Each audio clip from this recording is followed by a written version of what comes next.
Aleluia, aleluia, aleluia, aleluia, aleluia, aleluia, aleluia, aleluia. O Senhor esteja convosco. Ele está no meio de nós. Proclamação do Evangelho de Jesus Cristo segundo Marcos. Glória a vós, Senhor.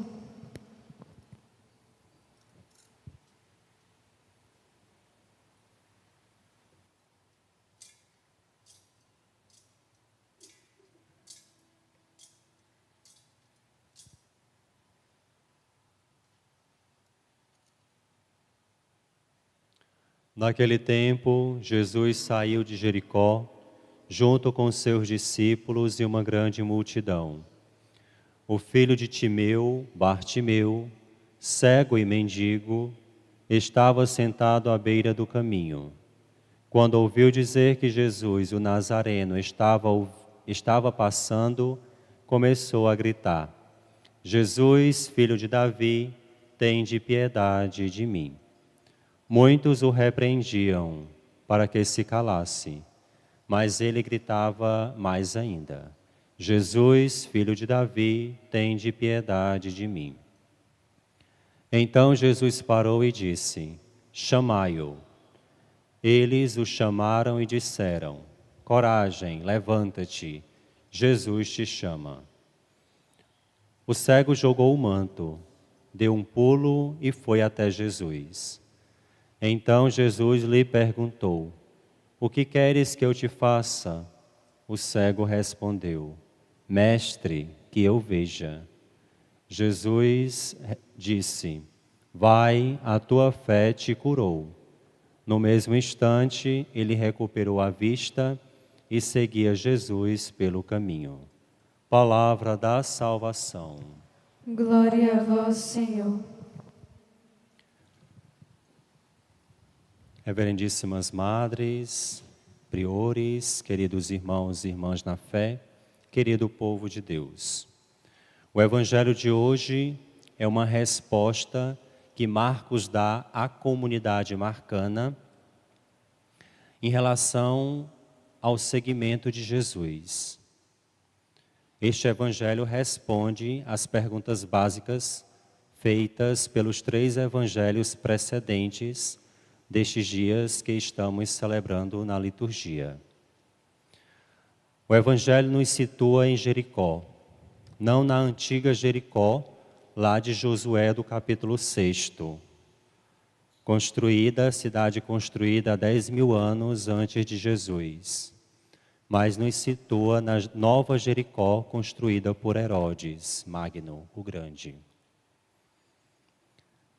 E o Evangelho que nos fala do cego Bartimeu, ele também é retratado nos outros evangelhos.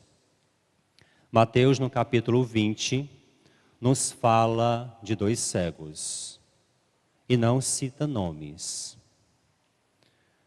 Lucas, no capítulo 18, nos fala de um cego, também não cita nomes. Marcos, no capítulo 10, fala de um cego e cita o nome. É preciso entendermos que cada um deles tem uma metodologia e um público diferente. Um não nega o outro, mas um complementa o outro. Mateus tem por objetivo apresentar à comunidade mateana a comunitariedade da fé. Todos nós somos chamados, mas na comunidade não há exclusivismos. Todos nós somos conhecidos por Jesus, mas nenhum de nós tem privilégios. Mateus ressalta a comunidade, é o único que fala e cita o nome igreja. Ele quer nos falar da comunitariedade da partilha da fé. Na comunidade, todos nós somos importantes. Lucas tem por objetivo falar que todos nós somos importantes, mas nós não somos anônimos. Jesus sabe, Jesus conhece cada uma das suas ovelhas. Por isso ele cita apenas um, para falar que cada um de nós é sumamente importante para ele. Todos nós temos uma importância singular. O nosso trabalho não é vão, não é inútil. Todos nós podemos sim, e cada um de nós cooperar com o crescimento do reino de Deus. Cada um segundo as suas capacidades. E Marcos, a comunidade marcana, para quem ele dirige este texto e fala da fé, tem por objetivo nos falar e nos transmitir a mensagem de que todos nós somos importantes. Todos nós participamos da comunidade da construção do reino de Deus. Jesus conhece cada um de nós pelo nome e de onde nós viemos, o que nós fazíamos e o que nós fazemos. Jesus conhece as nossas obras, más e boas. Ele sabe quem são os nossos pais.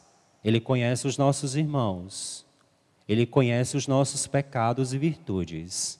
Ele sabe a nossa origem. O Bartimeu, filho de Timeu. Marcos quer nos introduzir na intimidade de Deus. Ele nos conhece perfeitamente mais do que nós mesmos, a nós. E aqui nós encontramos um certo Bartimeu ao longo do caminho, citado por Marcos no capítulo 10. O Evangelho vem como resposta aos questionamentos passados. Aqui nós encontramos o ideal do discípulo de Jesus. Na liturgia do dia de segunda-feira, que foi substituída pela festa de Maria, Mãe da Igreja, mas que a liturgia do dia nos falava de um certo homem rico, que eu já havia falado aqui para vocês. Era jovem, de status e era homem. Ele, apegado a si mesmo e às coisas transitórias, decide não seguir Jesus, porque vê naquilo que ele tem mais importante. Ele ainda está apegado à família, ao gato, ao cachorro, aos bens, ao emprego, às pessoas, às amizades, tudo aquilo que é riqueza, mas que não pode nos impedir e que não pode nos atrapalhar no caminho e no seguimento de Jesus. Nada disso e nenhuma dessas riquezas é mais importante do que o seguimento a Jesus. Nada e nem ninguém, nem nossos pais, nem mesmo a nossa própria vida, é mais importante do que o seguimento a Jesus. Só Jesus é absoluto, todo o resto é relativo. E aí na terça-feira, com aquela grande emoção efervescente, Pedro dá uma resposta que não sabe o que diz. Senhor, nós te seguiremos, deixamos tudo e te seguimos. Aconteça o que acontecer. Só que depois eles abandonam. Eles com medo deixam Jesus, em inúmeras ocasiões, a começar por Pedro, que nega Jesus 3 vezes. E aí ontem nós escutávamos a audácia de Tiago e João, que ainda arraigados com a soberba dos privilégios e status na comunidade, desejam um lugar privilegiado.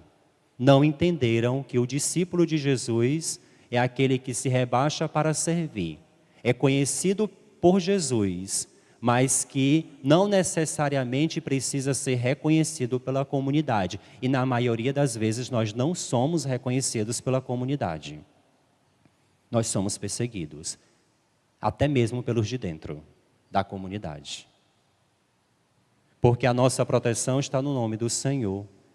A nossa vida e a nossa segurança estão nele. O reconhecimento é dele. E por ele nós somos reconhecidos sim.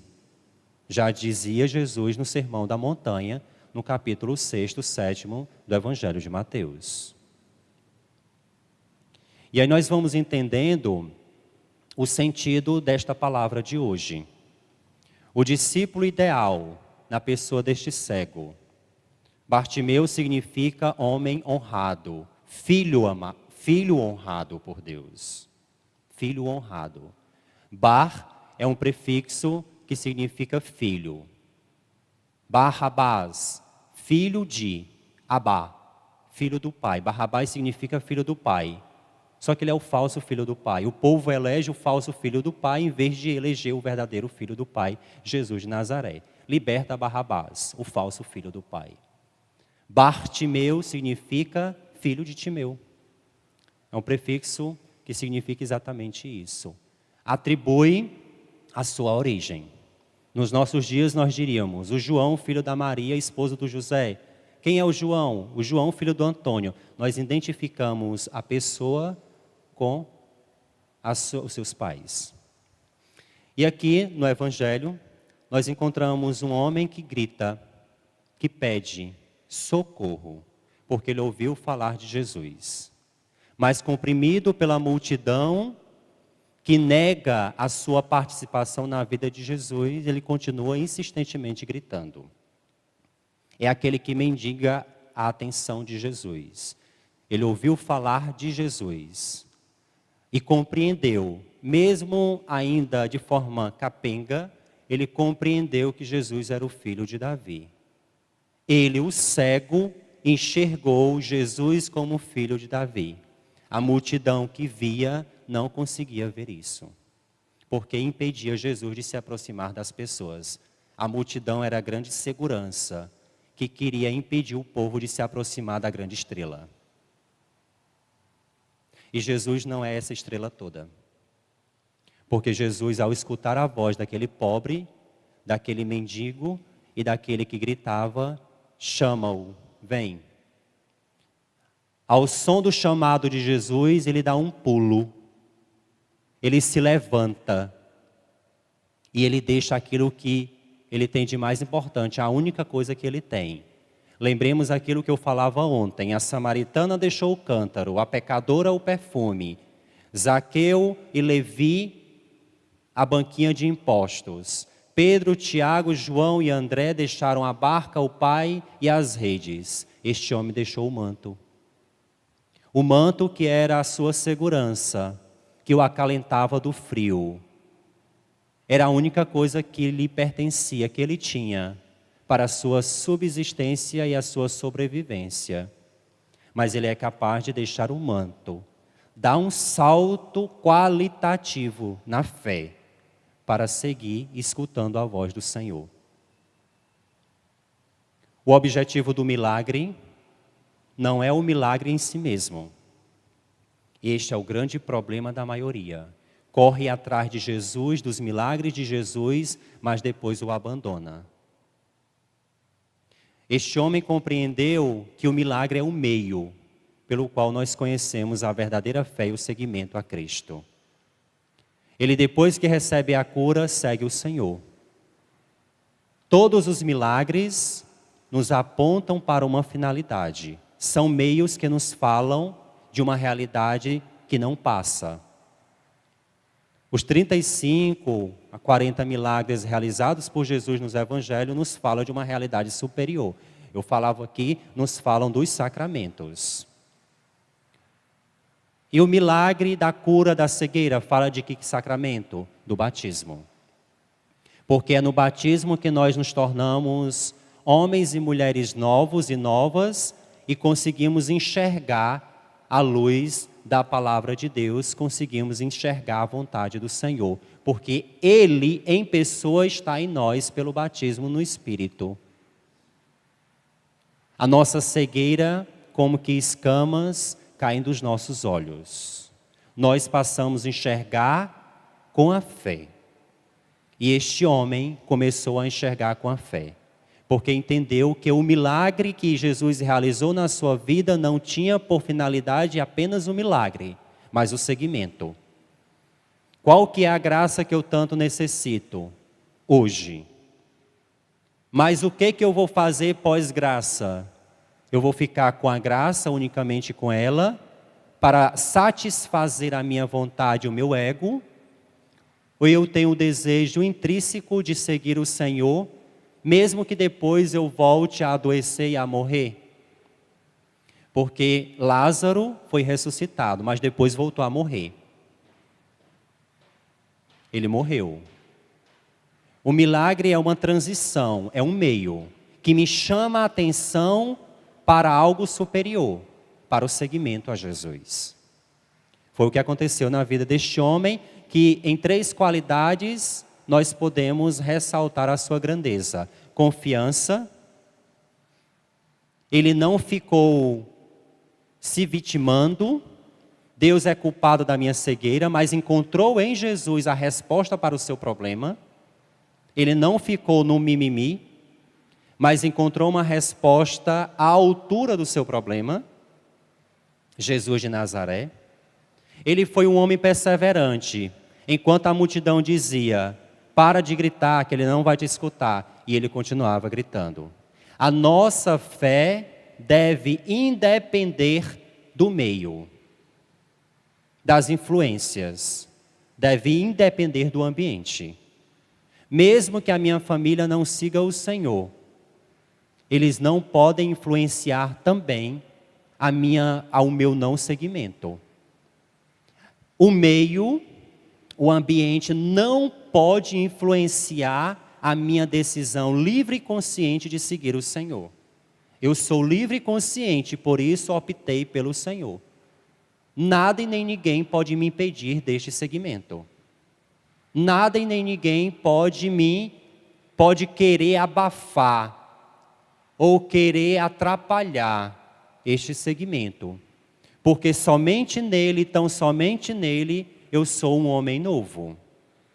Nós refletimos ainda na liturgia de segunda. Eva é a mãe dos que vivem para este mundo.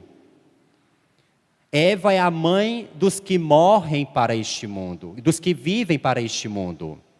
Ela é a mãe daqueles que dizem, a vida é minha e eu faço dela o que eu quero. Vamos aproveitar, o que importa é ser feliz. Eva é a mãe destes.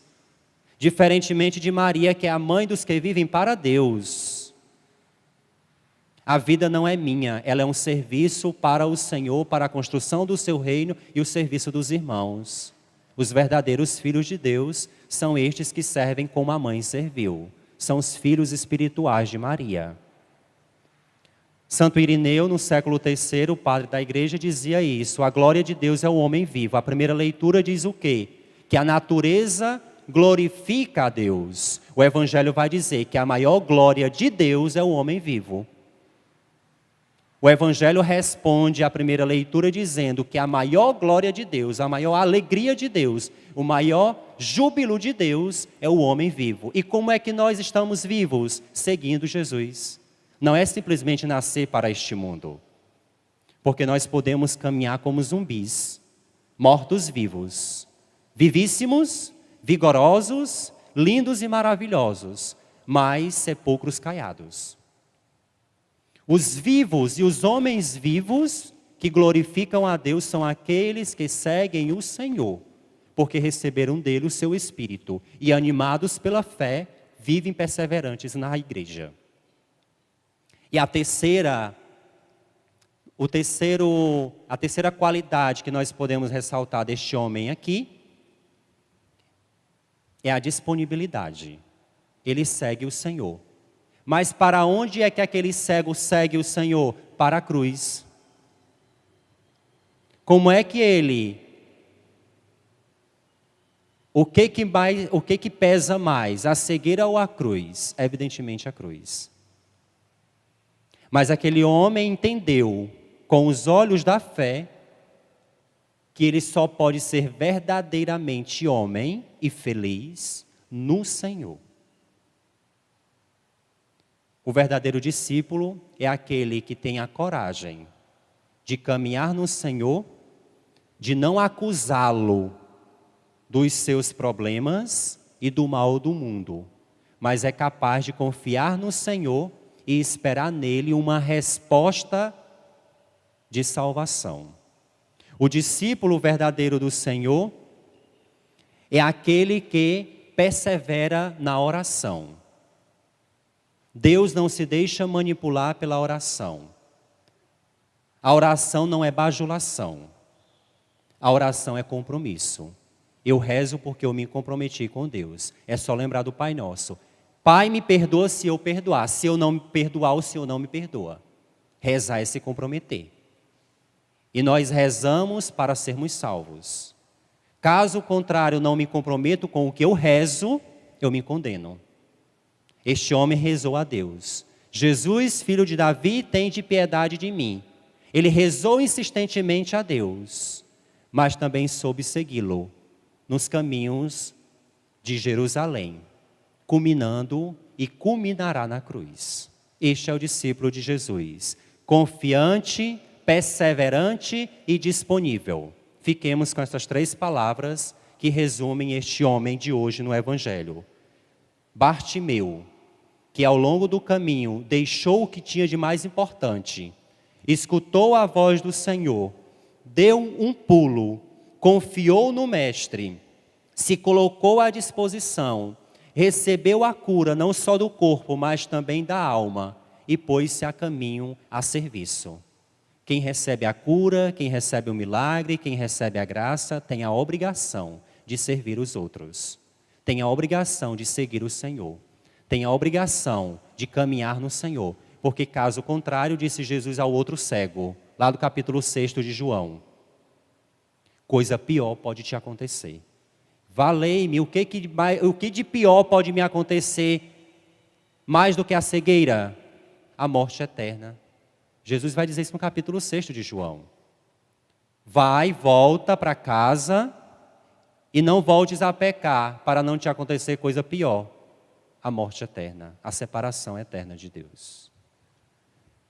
Que a liturgia de hoje nos ensine a voltar o nosso coração e o nosso olhar unicamente para o Senhor. Porque Ele é a razão do nosso viver. Ele é a nossa visão beatífica. Ele é o nosso céu. Fiquemos com a palavra de hoje e insistentemente rezemos ao longo do dia. Jesus, filho de Davi, tende piedade de mim, por intercessão de Santo Anselmo de Cantuária, um monge beneditino que foi enviado para evangelizar os anglo-saxões na Inglaterra por ordem do Papa Gregório Magno.